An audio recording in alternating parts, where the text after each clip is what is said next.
I'm Diane Renwick, the presiding justice, and I'm delighted that so many of you have joined us to celebrate our historic Dome Revival ceremony honoring a civil rights icon, the esteemed Judge Constance Baker Motley. So many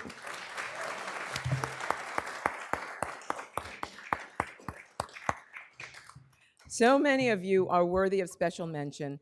I acknowledge all of you with deep respect and appreciation for attending this evening, but due to time constraints, I will only single out a few present and past leaders of our court system, although you think I'm going on too long, I'm sure, but I ask that you please hold your applause until the end. First, our outstanding Chief Judge of the Court of Appeals and the State of New York, the Honorable Rowan D. Wilson.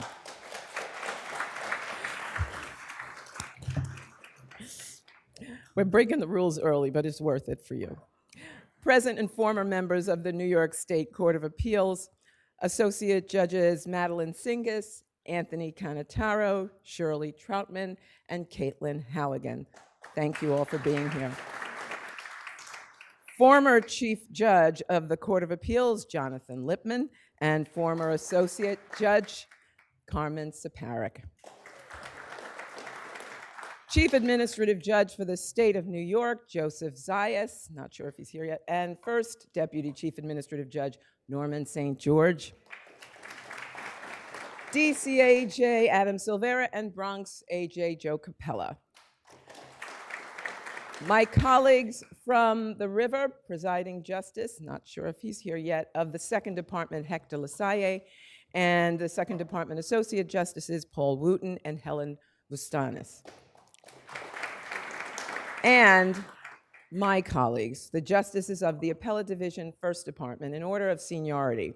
Justices Troy Weber, Cynthia Kern, Jeffrey Oing, Anil Singh, Peter Moulton, David Friedman, Ellen Gessmer, Lisbeth Gonzalez, Tanya Kennedy, Sally Ann Scarpula, Manny Mendez, Martin Schulman, Julio Rodriguez, Bahati Pitt Burke, John Higgett, Yannette Rosado, Kelly O'Neill Levy, and Marcia Michael. Susanna Rojas, the clerk of the court, and our former justices, Angela Mazzarelli,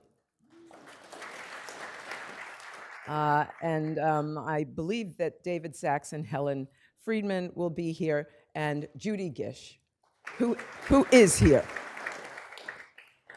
And the former presiding justices of the First Department, Rolando Acosta and Jonathan Lippman. Finally, but most importantly this evening, our special guests who are among those who knew Judge Motley best, the Chief Judge of the United States District Court for the Southern District of New York and former law clerk to Judge Motley, the Honorable Laura Taylor Swain. Thank you.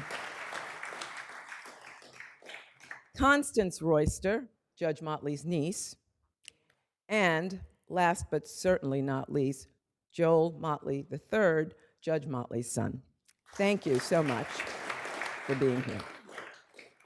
Tonight we mark a milestone in the First Department, our Dome Revival, celebrating the remarkable Constance Baker Motley 76 years after her 1948 admission to the New York State Bar here in the First Department. We're fortunate to have on display the attorney oaths she signed. If you haven't already had a chance to take a look, I invite you to do so downstairs during the reception. For the first time in this country's history, a new panel has been installed in the upper tier of our resplendent stained glass dome, naming Judge Constance Baker Motley. Please join me in saluting this trailblazing legal pioneer and advocate for fairness and justice, as her name is now ensconced in our spectacular stained glass dome, where it so richly belongs.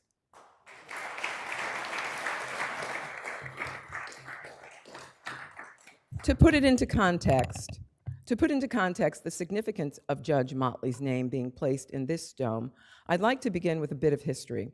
This court opened its doors in 1900 after 4 years of construction during the City Beautiful movement, known for its ornate architecture. Nearly 1/3 of the budget was dedicated to art. There were 16 sculptors, 10 painters, and many other artisans, all among the finest of their day. For example, the lead sculptor was Daniel Chester French, sculptor of the Lincoln Memorial. The stunning stained glass dome above us is by Maitland Armstrong. The chairs upon which you are seated and the bench and chairs behind me are all original Herter Brothers carved furniture, whose work also adorned the homes of the Vanderbilts, Pierpont Morgan, and the Red Room of the White House. The building is double landmarked and listed on the New York State and National Registers of Historic Places. We are not certain how the dome's top-tier names were chosen. Much was probably decided in private meetings and recorded in notes long discarded.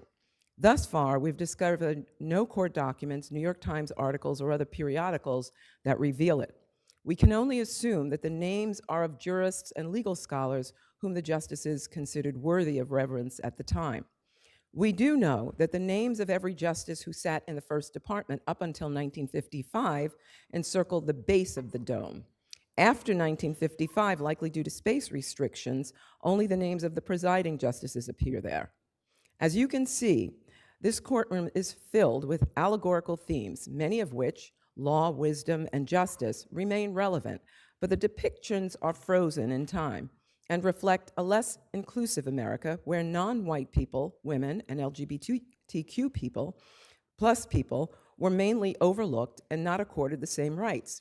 To put it into perspective, 1900 was only 30 years after the ratification of the 15th Amendment, giving Black men the right to vote, which was a legal fiction at the time.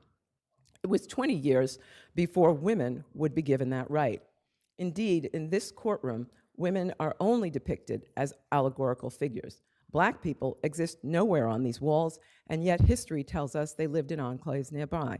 In fact, the only non-white person who appears on any of the walls is a Native American, over there, and then only in the depiction of the seal of the city of New York. The scenes before us portray a cultural bias that no longer fits modern times, the people we serve, the staff who work here, or the justices who strive to apply the law fairly to all people. Fast forward to 2020. Following the death of George Floyd, then presiding Justice Rolando Acosta spearheaded the court's anti-bias committee and asked me to chair it. It quickly became apparent that in a courthouse that looks like ours, our review had to extend to the art and architecture of our court building, as well as to our court family. We formed a subcommittee on history and art, and I enlisted my colleague, Justice Peter Moulton, as a co-chair.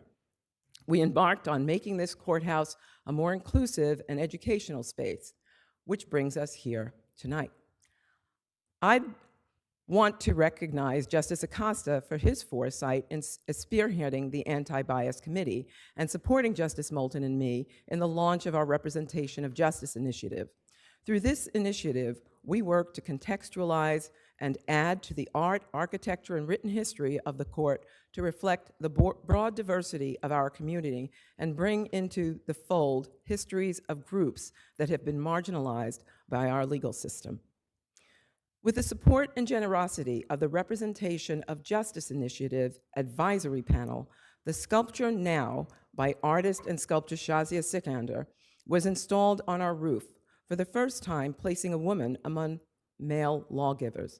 The advisory panel has also made possible the installation of Judge Constance Baker Motley's name in our dome as the first woman of color and the only woman among the 8 named in the top tier. I extend my sincerest gratitude to the advisory panel and its co-chairs, Judge Jonathan Littman and Alan Levine, for their leadership, guidance, support, and dedication to this project.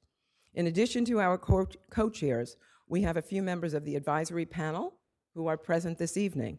If they would please stand. Advisory panel members, are you there? Well, I know I've seen at least one, Bob Haig. I guess the others couldn't quite get here. Thank you. I also thank the Historical Society of the New York Courts for its assistance. It was no surprise that the justices of the First Department voted unanimously to remove the name Taney, the author of the Dred Scott decision, and replace it with Judge Motley's name. But that was just the beginning of a rigorous review process by the New York City's Landmarks Preservation Commission and Public Design Commission. Once approved, we turned to the renowned stained glass studio, Rambush, which in 1994 reversed decades of damage and expertly restored this dome, preserving the City Beautiful style of the courtroom, for which it received the New York Landmarks Conservancy's Lucy G. Moses Preservation Award. Once again, with meticulous attention to the original design, Rambush crafted and installed Judge Motley's nameplate.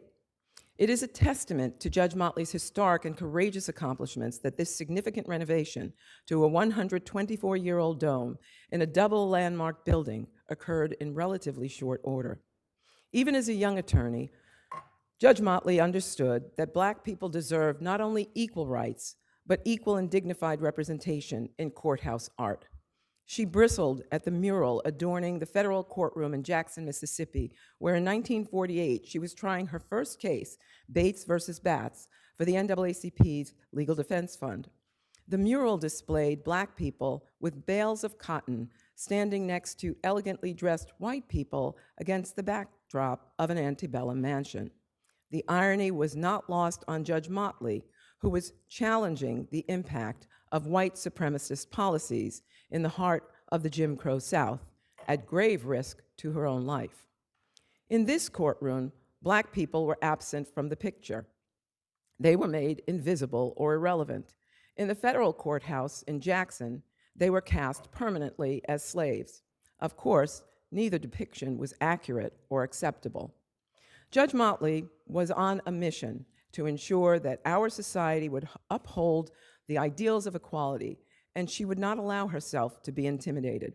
Incredibly, she was in mortal danger each and every day and night she was in the South, in Alabama, Georgia, Mississippi, and South Carolina.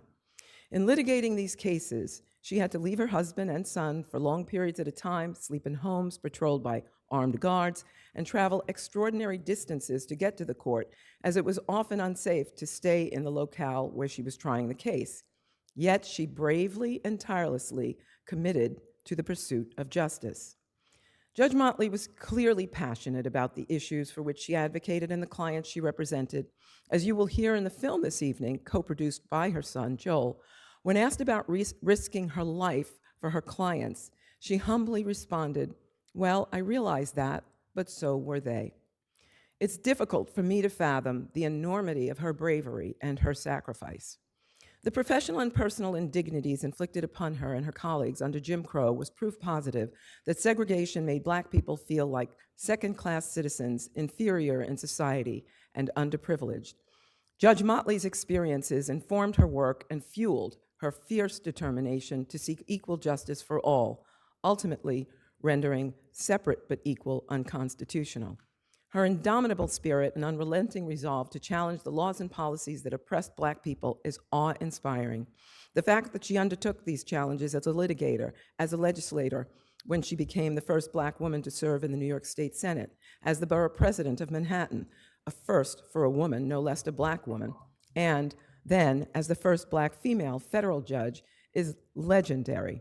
She deservedly earned the accolade Civil Rights Queen, the title of the excellent biography by Professor Tamiko Brown-Nagin. Judge Motley exuded strength, confidence, and grace. She never lost sight of the individual struggles of her clients, like James Meredith, Charlene Hunter Galt, authoring Lucy, and the personal cost to them. But she believed that the failure to acknowledge their humanity demanded nothing less than her fearless determination. Judge Motley worked on the most consequential civil rights cases, including Brown versus Board of Education. She was the author of the original complaint in Brown, which became the underpinning for dismantling racial segregation in public schools, colleges, and universities. This heralded the incremental yet ultimate dissolution of racial segregation under the sanction of law across our country. Time and time again, Judge Motley encountered resistance, but she remained resolute. Her tactical acumen and skillful advocacy yielded legal victories, earning Black people the right to gain equal access to accommodations, such as hotel rooms, seats on public transportation, in restaurants and at lunch counters, the use of restrooms and pools, and to enter museums and parks through the main entrance. The strategic brilliance of Motley's work at LDF and of the NAACP is evident when one considers the legal victories in the Supreme Court and courts of appeal in conjunction with the adoption of the Civil Rights Act in 1964 and the Voting Rights Rights Act in 1965.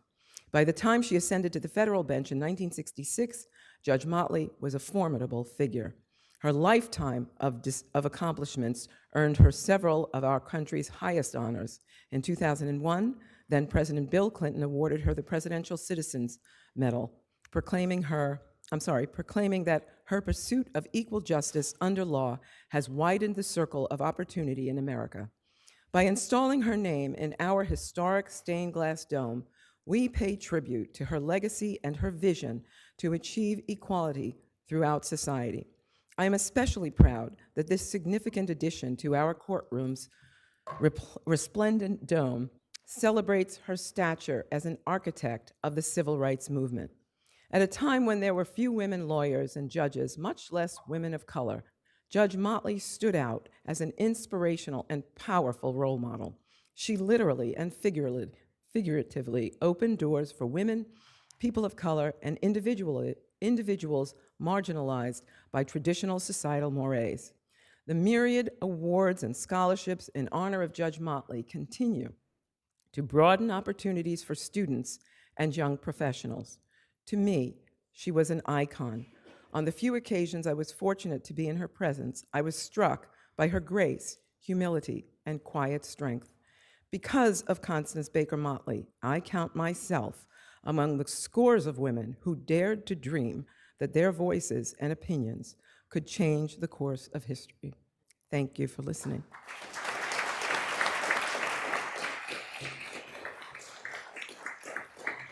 You'll now hear from my colleague, Justice Peter Moulton, who co-chaired the Subcommittee on History and Art with me and offered great ideas, advice, and sound judgment in helping to ensure that our goals were met. I thank you for your support.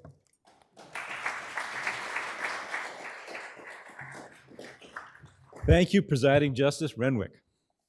You're going to hear today, you've already heard, the many reasons we're honoring Constance Baker Motley. There's a correlative question, though. Why are we ceasing to honor Roger Taney by removing his name from our dome and sequestering it in one of our library windows upstairs? As many of you know, Roger Taney was the 5th Chief Justice of the U.S. Supreme Court, where he served from 1836 to 1864. He was a Jacksonian Democrat who believed in states' rights. His jurisprudence of constitutional interpretation was what we would call originalism today. He owned because our laws allowed him to own people. While Taney ultimately freed the enslaved people that he owned, he continued to be a strong defender of slavery. All of these traits came together in the Dred Scott decision. Let me briefly summarize the facts of that case. Dred Scott was an enslaved person owned by an army surgeon who resided in Missouri. After the surgeon died and the surgeon's wife inherited Scott, Scott sued for his freedom, arguing that he had traveled to an army post in part of the Northwest Territories with the surgeon. Since the Missouri Compromise of 1821 had banned slavery in the territories, Scott argued that he was freed by his residence there. Dred Scott lost in the state courts of Missouri and then brought a federal action using diversity jurisdiction. The lower federal court accepted the case, which had the important effect of affirming that Scott was a citizen, but it upheld the Missouri court's denial of his suit for freedom. The case came to the U.S. Supreme Court, and Taney thought that he could use it to enshrine slavery into the life of our nation for all time. In his majority decision, Taney held that people of African descent, whether enslaved or free, quote, are not included and were not intended to be included under the term citizens in the Constitution. He added, for good measure, that African Americans, quote, had no rights which the white man was bound to respect. Taney's Dred Scott decision contained cherry-picked bits of history and ignored a great deal of more persuasive history concerning how some states from the founding of the Republic did confer citizenship rights to African Americans. Once he found that Scott was not a citizen, all you judges are thinking this, I'm sure, Taney could have stopped there because if he wasn't a citizen, he couldn't confer diversity jurisdiction on the federal court. But Taney continued with his agenda in the decision and went on to hold that Congress had no power to ban slavery in the territories. Rather than settle the question of slavery, as Taney hoped, historians agree that the decision helped ensure the election of Lincoln and sped the advent of the Civil War. Because of the Dred Scott decision, Taney's name has no place in our courtroom.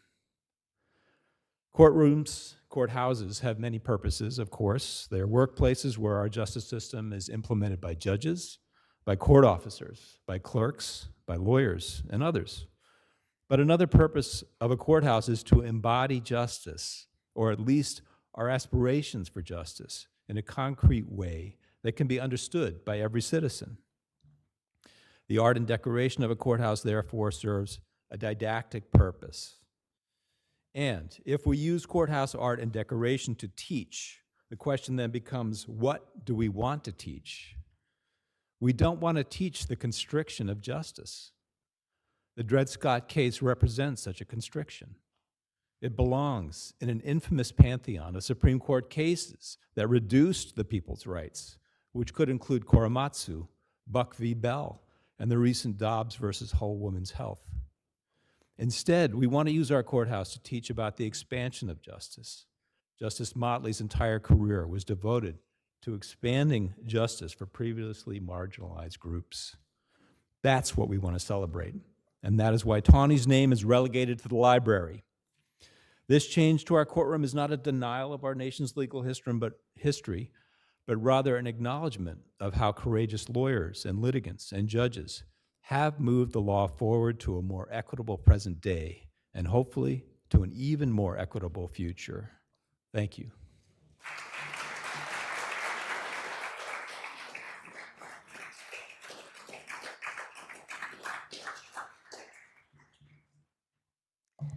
Earlier, I welcomed him as our outstanding Chief Judge, and he is indeed that. He listens attentively with a discerning ear and compassionate heart. He's an excellent jurist who's not afraid to take risks and explore new paths, and he's exceedingly humble. Chief Judge Rowan D. Wilson.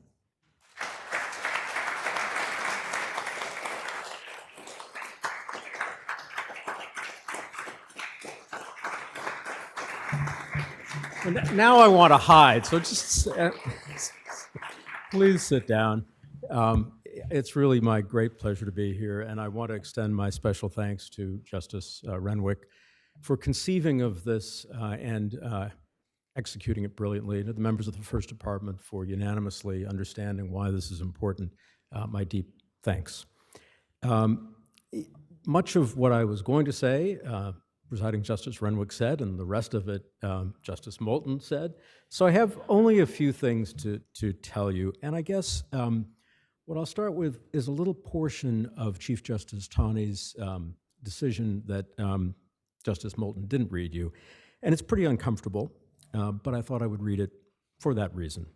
The African race has for more than a century before been regarded as beings of an inferior order, and altogether unfit to associate with the white race, either in social or political relations, and so far inferior that they had no rights which the white man was bound to respect, and that the Negro might justly and lawfully be reduced to slavery for his benefit. He was bought and sold and treated as an ordinary article of merchandise and traffic whenever a profit could be made by it. This opinion was at the time fixed and universal in the civilized portion of the white race. It was regarded as an axiom in morals as well as in politics, which no one thought of disrupting or supposed to be open to dispute. And men in every grade and position in society daily and habitually acted upon it in their private pursuits as well as in matters of public concern, without doubting for a moment the correctness of that opinion. So Taney's writing in Dred Scott drew immediate outrage. The New York State Senate Judiciary Committee issued a report stating that the decision had destroyed the confidence of the people in the court, and described Taney's statement that the colored race had no rights with which white men were bound to respect as inhuman, unchristian, atrocious, disgraceful to the judge who uttered it and to the tribunal which sanctioned it. Frederick Douglass gave a speech here in New York lambasting the court's decision, but interestingly concluded his remarks by saying, "My hopes are brighter now than before, because the decision is a means of keeping the case awake on the subject." Yet despite that public outcry here, the incongruity 40 years later of having his name in the dome is a mystery that no one, to my knowledge, has been able to solve, despite looking and despite having some pretty good amateur historians at work at it. We can't figure out why it was included. But for whatever reason it was included, today we gather to celebrate the removal of his name from the dome. And if anyone here has any lingering doubt that removing Chief Justice Taney's name from the dome is the right thing to do, let me point out to you that today's event, for reasons I had nothing to do with, is entitled Dome Revival. But if you take those letters and rearrange them, you get the words valid remove. You also can rearrange those letters and get the words Marvel Video. And I think that Constance Baker Motley, the person whose name has replaced Justice Taney's, is much like a Marvel superhero for reasons that Justice Renwick alluded to and that you will hear, I think, from some of our later speakers. For me, replacing Chief Justice Taney's name with Judge Motley's is a reminder of how far we've come, not just in substantive law, but in how we recognize and honor talent, and most recently, how we repair the wounds of our nation's past. But it is also very important, you heard from Justice Moulton, that we are not burning the stained glass window with his name, we're not shattering it, we're not throwing it away.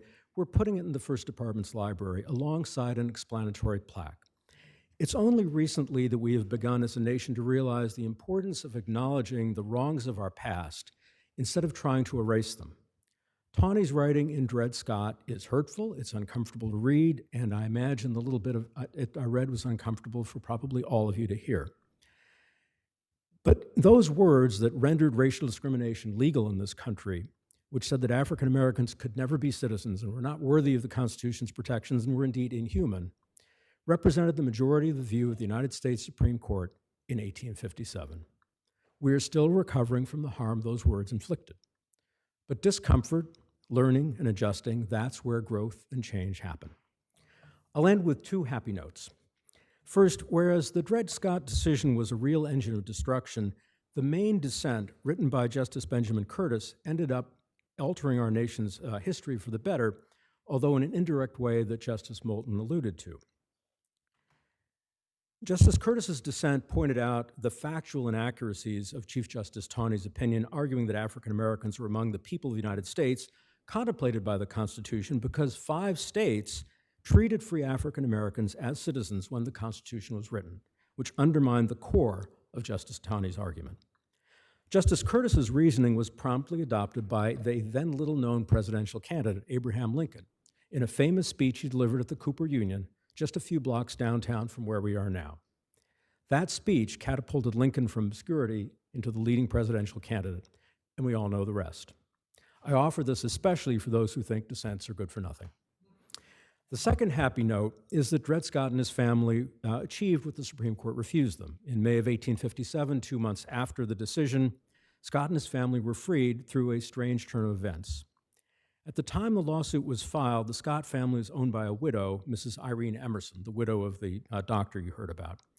During litigation, she married a congressman from Massachusetts, Calvin Chafee, who was an abolitionist. After the Supreme Court decision, they returned the Scott family to the sons of the prior owner, whose name was Blow, the sons had been paying Scott's legal fees all along, and they freed the Scott family. Sadly, Dred Scott himself passed away from tuberculosis within a year of obtaining his freedom, but as you'll see, his descendants flourished, and we have the rare opportunity to hear from 2 of them this evening. I have to imagine that Dred Scott would be both amazed and gratified to see the fruits of the fight he began nearly 180 years ago. My fervent hope for this revered and beautiful courtroom, and really for all our courtrooms around the country, and particularly around the state of New York, is that the law and equities always be in harmony. We're not there yet, but we have been and will continue to be moving in the right direction. Thank you all.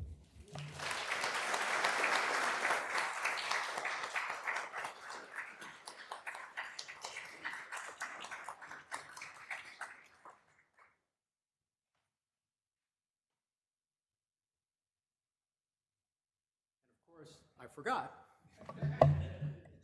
that I get the extreme pleasure and privilege of introducing my friend from, believe it or not, my college days, her law school days, the Chief Judge of the United States District Court for the Southern District of New York, the Honorable Laura Swain Taylor.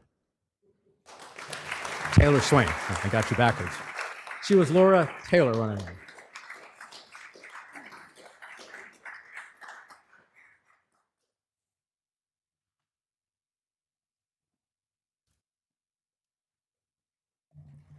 Thank you, Chief Judge Wilson, and good evening.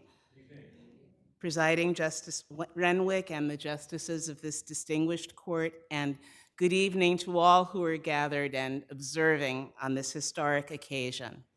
It is a great honor to participate in the celebration of the revival of the dome of this magnificent courtroom with the addition of Judge Motley's name to the pantheon of American legal giants. A recognition that is so befitting of her place in American history. I currently serve as Chief Judge of the United States District Court for the Southern District of New York, and I have the extraordinary honor of both having clerked for Judge Motley during her first year as the first woman and first person of color to have ever served as Chief Judge of the court, and to be her successor some 40 years later as the second person of color to serve as Chief Judge, and the fifth woman, so there has been at least a bit of momentum on that front. Tonight, I'd like to focus my remarks on mentorship, because that word encapsulates my personal experience with Judge Motley and the role that I submit she has played in all of our lives. Judge Motley's Legal Defense Fund colleague, Derek Bell, who was then a distinguished faculty member at Harvard, mentored me when I was a law student, and in my second year, opened my eyes and the door to the prospect of clerking by suggesting that I apply to Judge Motley, and when I did, calling her to recommend me. She trusted him, and she took me into her generous and very demanding hands, challenging me every day by having expectations higher of me than I thought it possible to fulfill, and raising the bar higher and higher as the year went on. She modeled wisdom and a public persona that said, firmly and relatively quietly, that I am here, I am a force to be reckoned with, and I am a force for justice. In her capacity as Chief Judge, she left no one in doubt that she was a responsible force for effective governance as well. She taught me deportment, judicial demeanor, and discernment, as well as invaluable legal, analytical, and writing techniques. Owning a room from the minute she walked in was, I'm sure, a life-saving skill that she perfected from the time that she began appearing in sundown towns in the South.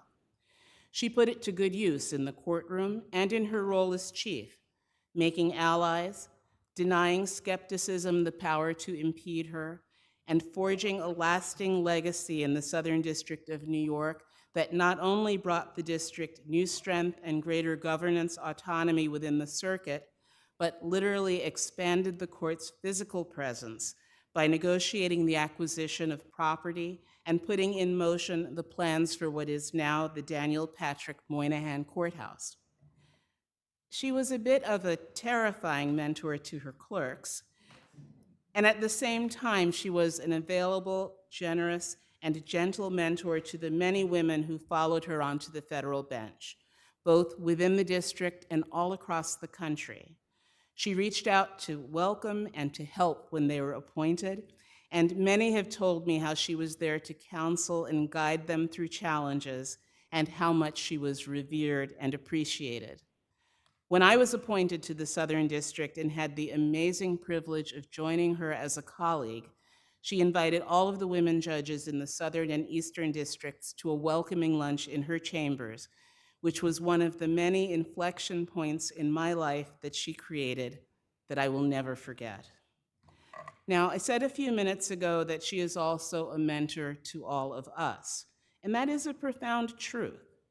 She, along with her Legal Defense Fund colleagues, waged war against educational segregation. In doing so, she was a mentor who opened doors of opportunity and imagination to every excluded student in America, telling them and telling those who would want to keep them confined by law to lesser status and inferior resources that they, all of us, are worthy of respect, high expectations, and a place where we can perform to the best of our capabilities. This country is still struggling to realize fully the promise of Judge Motley's hard-won victory over de jure segregation. People's experiences have varied widely, and there is much work yet to be done and progress to be made toward the realization of equal opportunity for all. But it cannot be denied that Constance Baker Motley's work as an advocate, as a political leader, and as a judge was transformative, and that she paved the path for me, for Chief Judge Wilson, for Presiding Justice Renwick, and so many more in the past, in the present, and for the future. The addition of her name to this room's dome is indeed a revival, inspiring those who labor and seek justice here to live the promise of our Constitution and make our respective generations ones that uphold the rule of law and lead us as a country further toward a more perfect union. Thank you.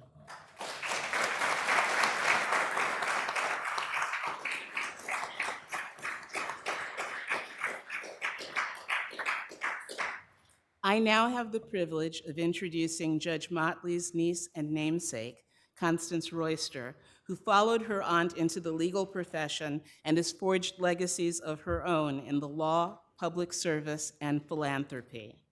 She and I, both being height challenged, were the subjects of some ribbing by her tall and majestic aunt, and I've always enjoyed having that special bond. Connie Royster, please take the podium.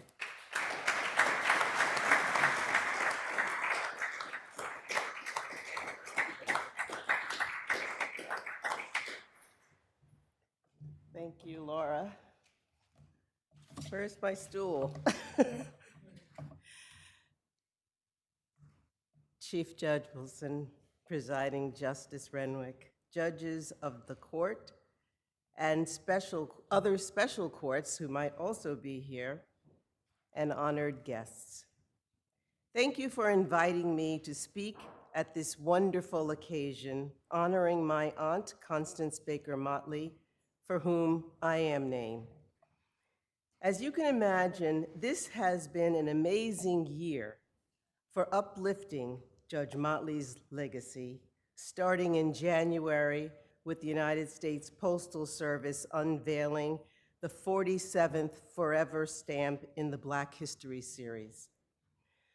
This commemoration of Constance Baker Motley as part of the Representation of Justice Dome revival is a high mark on a celebratory year and month. This month, September 14th, was the 103rd anniversary of Judge Motley's birth in New Haven, Connecticut, to immigrant parents from the Caribbean island of Nevis. Some of you may have visited Judge Motley at her winter home there, always a gracious host. Supreme Court Justice Ketanji Brown Jackson also respectfully reminds us, whenever she gets the chance, that she shares a birthday with Judge Motley. On stops on her recent book tour discussing her new memoir, Lovely One, she speaks about Judge Motley's importance in her life.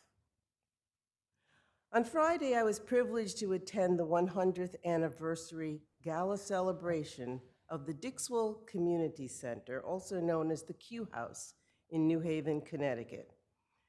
The inaugural Blakesley Awards were presented, named for Clarence Blakesley, the New Haven developer and philanthropist who was Judge Motley's benefactor.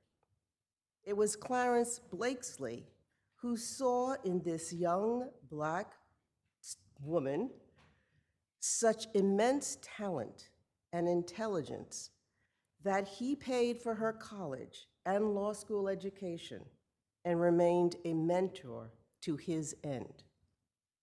Judge Motley actively mentored, as Laura pointed out, many, many students and adults, some of whom, including Laura and Joel and myself, are in this room. For others, like Justice Jackson, it was enough to know her story. There are irrefutable reasons why so many lawyers and others, women, men, LGBTQ, able and other abled people of all races and ethnicities speak about standing on her shoulders. It's because of her trailblazing work in civil rights, in politics, and on the bench, and because Judge Motley led by example. This Dome Revival Project speaks to all who enter this building and especially this room. Especially important to the newly admitted lawyers who come here to be admitted in the first department, as I once did. And I note that these new cohorts will be much more diverse than when I was admitted. When they look up, they will be inspired by the name Motley and in awe as I am looking up. And look up and think, wow, she did so much. And I can do it too. That's really the bottom line. You can be what you can see. And because we're in the first department, those newly admitted lawyers will also know something about pro bono work and giving back, because Judge Motley also taught us about that. And it is on that note that it is my privilege to introduce to you my cousin Joel Motley III, because we know something about being lawyers, becoming lawyers, and because we know that although we were the second generation of lawyers in our family, there are many more generations of lawyers in our family who followed in Judge Motley's footsteps. Not that we had much choice, but we did it.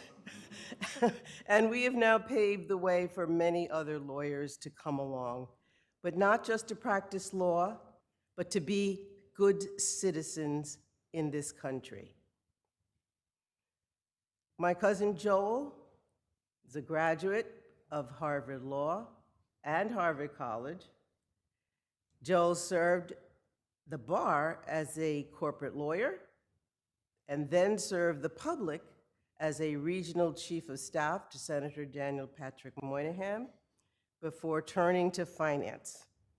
He is now chairman of the board of the Federal Home Loan Bank System and an independent director of Invesco Mutual Funds. Joel is a member of the Council on Foreign Relations and chairman emeritus of the board of Human Rights Watch. What did I tell you about doing good? Yes. And it is my pleasure to present my cousin, my dear cousin, Joel Motley.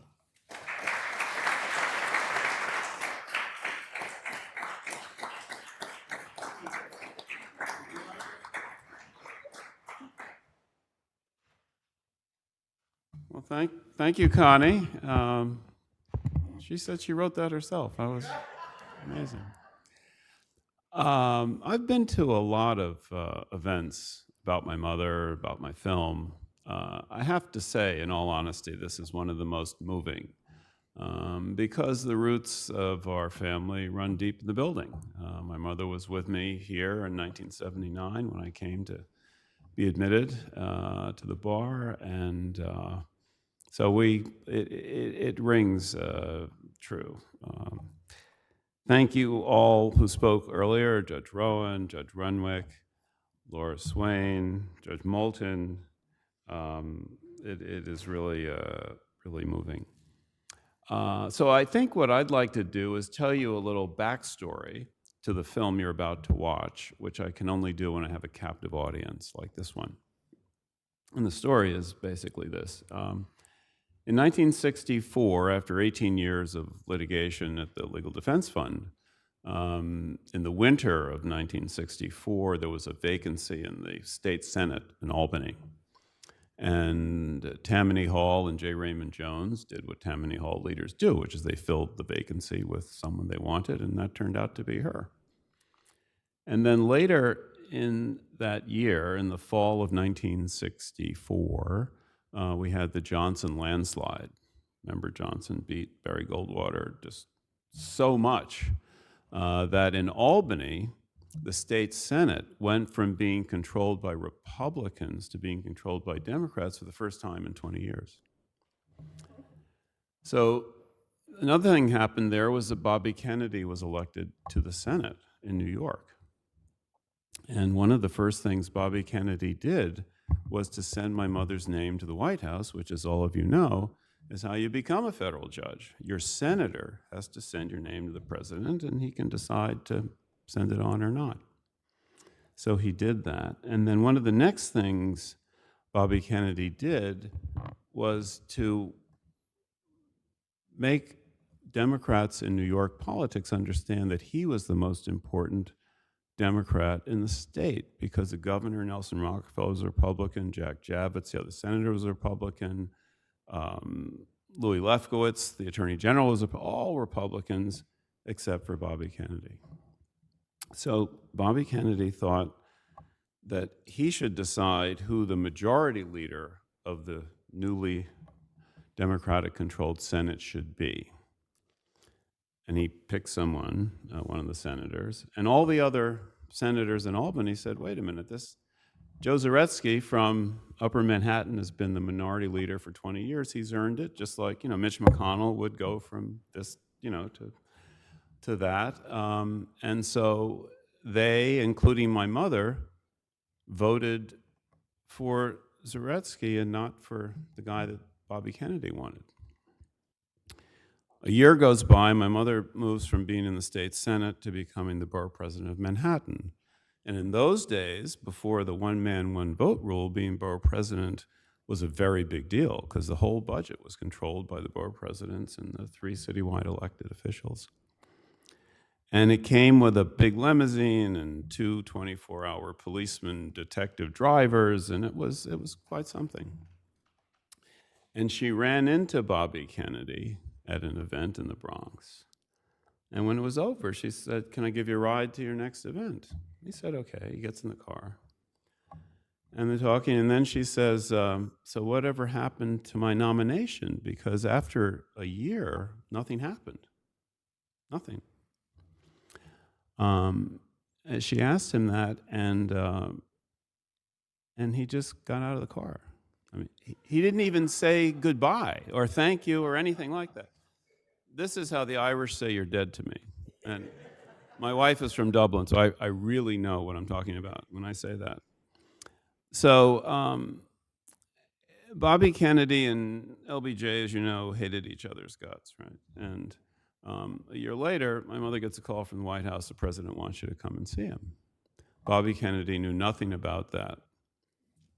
And in the film, you'll find out how he found out about it.